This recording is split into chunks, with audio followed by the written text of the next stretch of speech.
Good morning, everyone. My name is Mighty Stream, and I'm going to do your August the 7th spiritual principle, a day in a meditation. I hope you're doing well this morning. Let's get into this meditation. It's entitled Unconditional Love for Fellow Addicts. A member shared, unconditional love is not the same as unconditional acceptance. I don't have to like your behavior, but that doesn't mean we reject each other as human beings. That comes from the Guiding Principles book, Tradition 1 for Groups. Oh, great. This. So often we come from families and relationships where love was conditional. If we didn't act right or when we made mistakes, love was withheld from us. For many addicts, rejection of any sort is unbearable. When an NA member takes issue with something we did or said, we see it as solid evidence that we are worthless. That person is now our mortal enemy, judging us every second. No matter how gently we are pulled aside and pulled up, we won't be able to feel the love in it, nor will we be able to forget it. Forever and ever, we will remember that old timer who took us aside after the meeting and told us, I love you, but could you please fill in the blank? That being said, there's no list of hard and fast rules to determine when a member's behavior in meetings warrants unsolicited feedback. As a recovering addict wrote, no matter how obnoxious I was, people always gave me a hug and told me to keep coming back. Ideally, our default is to treat each other with respect and kindness. We put our common welfare first when we address behaviors that puts meetings and members at risk. We protect the right of all of us to recover when we communicate to a member that disruptive, predatory, or violent conduct is not acceptable. NA is here for all addicts, and our experience shows that we can support members through just about anything. Our capacity to love and accept others as they are impacts our personal growth in recovery.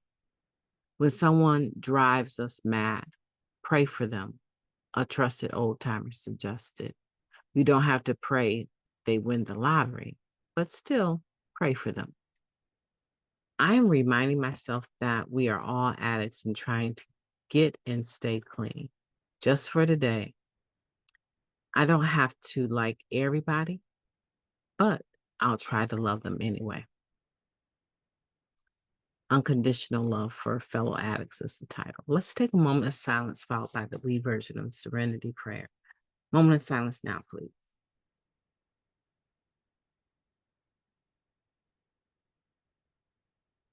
God, grant us the serenity to accept the things that we cannot change, the courage to change the things that we can, and the wisdom to know the difference. Just for today, please and thank you.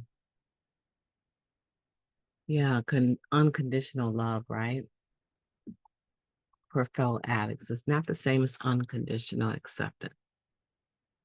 And I think that's important to remember because what happens for me when someone lets me know that, hey, the way you went about that was just really foul. And it has happened. There's been people that have stepped to me unsolicited, but also they didn't solicit my behavior either, right? So it was kind of like I put myself out there and this is what I got. So when people came to me and said, that just didn't seem right. You might want to take a look at that or call your sponsor. Even if I pretended like it was okay. Oh, thank you for saying something. I know we each other's eyes and ears. My mind was not saying the same thing as my lips. My lips were saying the things that I thought were appropriate or should be said, especially if they were right. But my mind was offended. My mind was hurt. My mind was devastated and believed that they were scrutinizing me inappropriately. Like, how dare you sit here and just analyze what I do? What about all that you do? right? So I jumped on that bandwagon and I wasn't able to hear, hear what they meant, hear what they said. I wasn't able to. My behavior warranted, if they had wanted to, they could have called the police. Yeah, because my behavior was violent. It was definitely obnoxious is a nice word. I was so inappropriate in so many ways when I first got here. And I'm really grateful today that I'm not the same person. But I am also mindful when other people display the same behavior. I'm also very mindful that I don't control anyone as long as the atmosphere of the meeting is maintaining recovery in a positive way.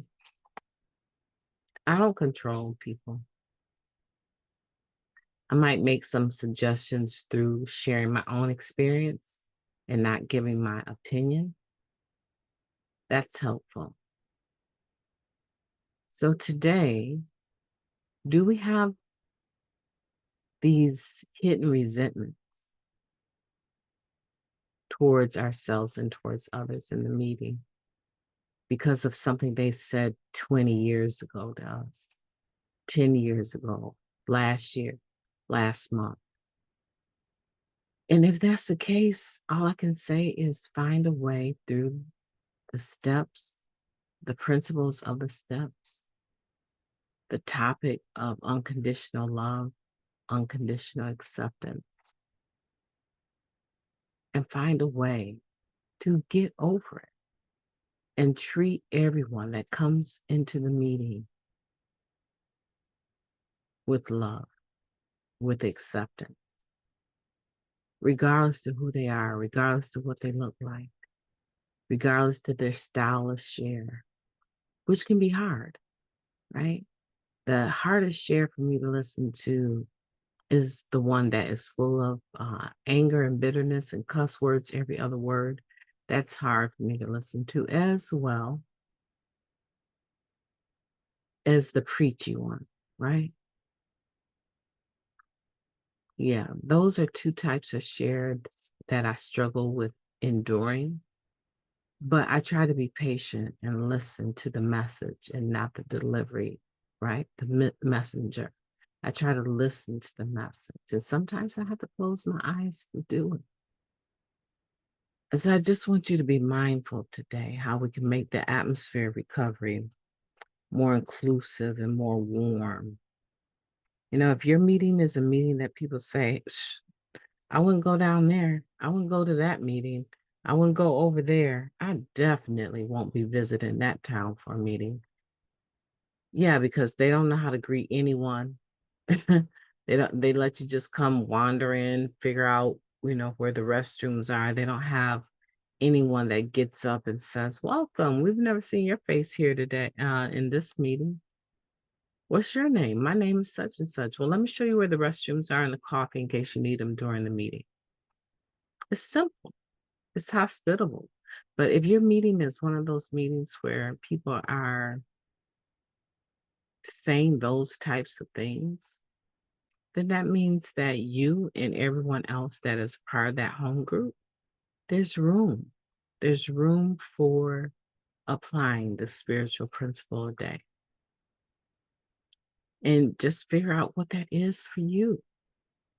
You can't carry the whole meeting, but you can contribute towards the group's atmosphere of recovery.